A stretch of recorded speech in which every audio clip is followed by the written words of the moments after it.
There comes a time when watching media where you don't know whether to laugh, cry, curl up into a ball, or jump screaming into the air.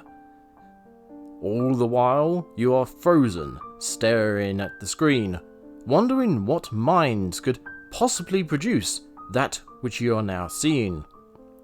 When it is over, all you can do is consider whether today is the day you plunge rusty nails into your eyes.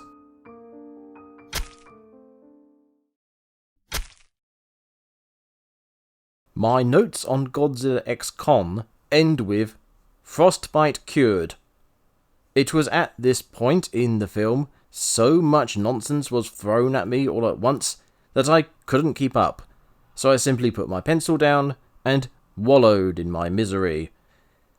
Not long after this, when the fight between Godzilla and Kong came to an end, at the start of the third act, I contemplated walking out of the cinema.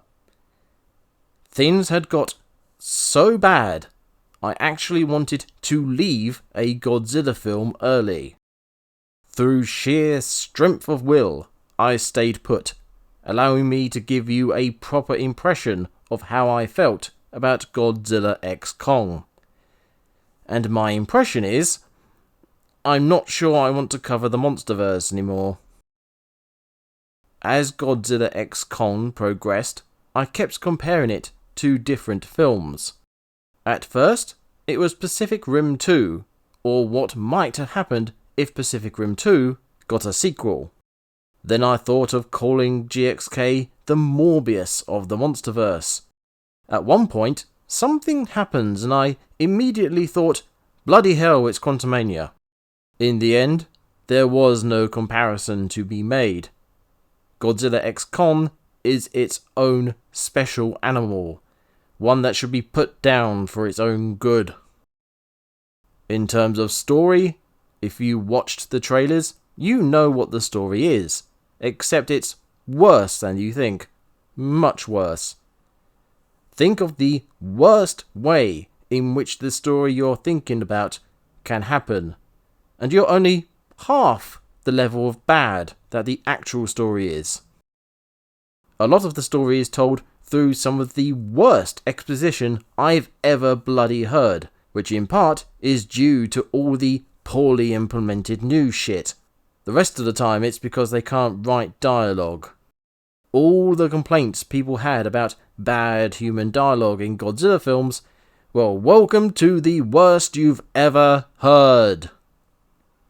They even have an ancient temple with inscriptions on the wall, telling of future, now present events. What is this, a Zack Snyder film?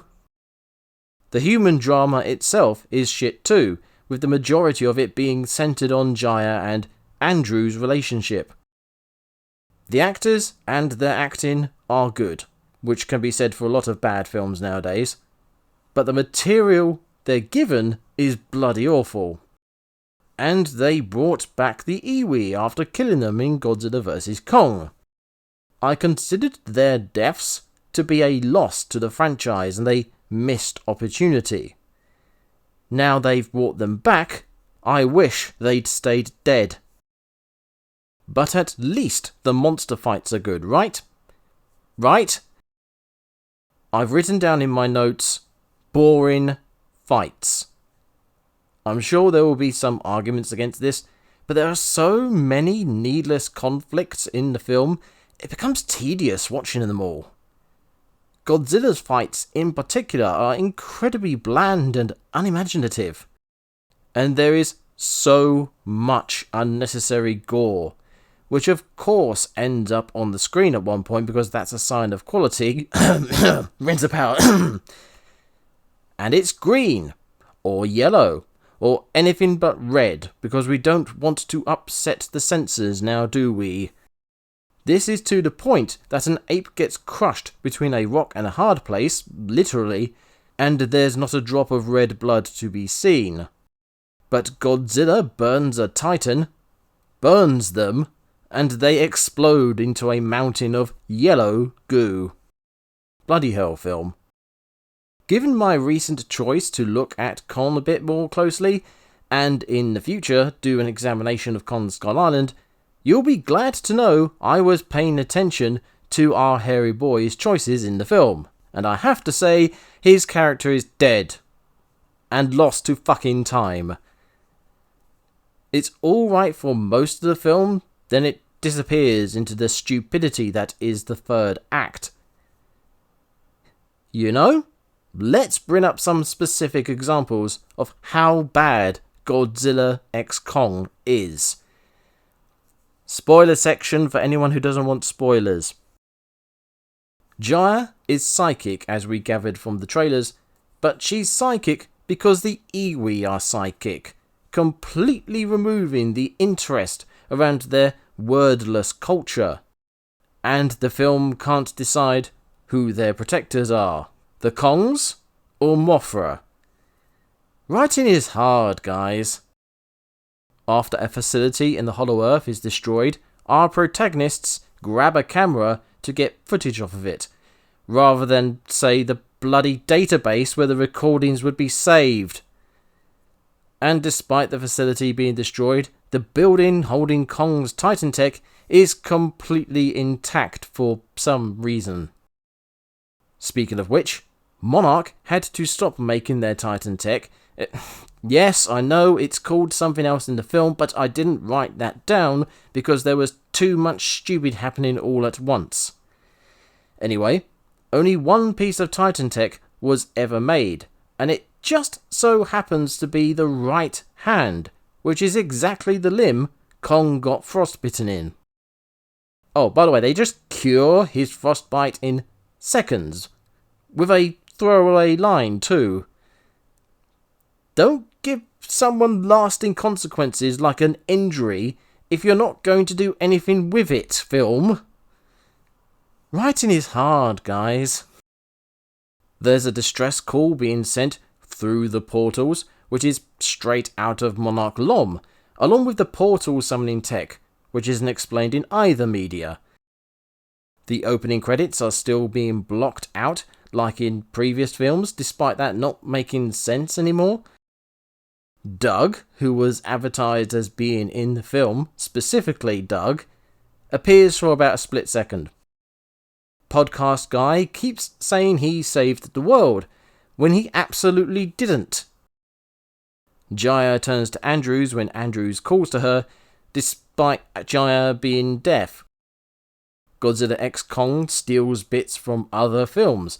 I myself noted Crocodile Dundee and Predator. The Iwi children run around having fun, laughing, despite being a voiceless society. Kong turns up at the Iwi place because he sensed where Jaya was. What? And, of course, every single animal in the Hollow Earth is Titan-sized, except the one that needs to kill a person. Actually, can we focus on scale for a bit? This was a problem in Godzilla vs. Kong, where the 300-foot-tall monsters looked either man-sized or tiny, depending on where they were. Godzilla x Kong continues this trend, with giant snakes reaching probably hundreds of meters long, whipping about all over the place, or flying creatures whirling like murmuring starlings. And if that wasn't enough, fuck me the size of one skeleton that Kong used as a bridge. That thing must have been miles long. Miles. Remember the skull in Godzilla vs. Kong? Remember those rib bones I mentioned that we saw in the trailer for Godzilla x Kong? No, way bigger than that. Way bigger. What is the point of having titans if you're going to make them look like ants? Do you remember when the Monsterverse made the titans look awesome? I don't mean that in the cool, radical, lit fire kind of awesome. I mean the Shakespearean awesome. A sight to behold and wonder at. Nah, fuck that noise. Who cares about these things anymore? Just shove them together and have them punch each other. Talk about devaluing your own property. And can we talk about the noise? Not the music, not the sound, the noise. That's the best way to describe the audio assault this film produced whilst I was watching the rubbish. Even Godzilla's roar sounded like arse. How do you do that? To emphasise this, as I was walking out, I heard a child for fuck's sake, complain to his dad that it was too noisy. Congratulations, Godzilla X Kong. You made a literal child dislike making noise. Well done, you offensive piece of shit film. I liked seeing Mothra again. I was really worried they were going to pull a polygon on us with that one, but nope, she isn't it. Granted, how she comes back is absolute bollocks, but I suppose even the good stuff doesn't go untainted in Godzilla X Kong. That's all for now. Proper breakdown when the film comes out on digital, or maybe sooner. Last but not least, thank you for watching.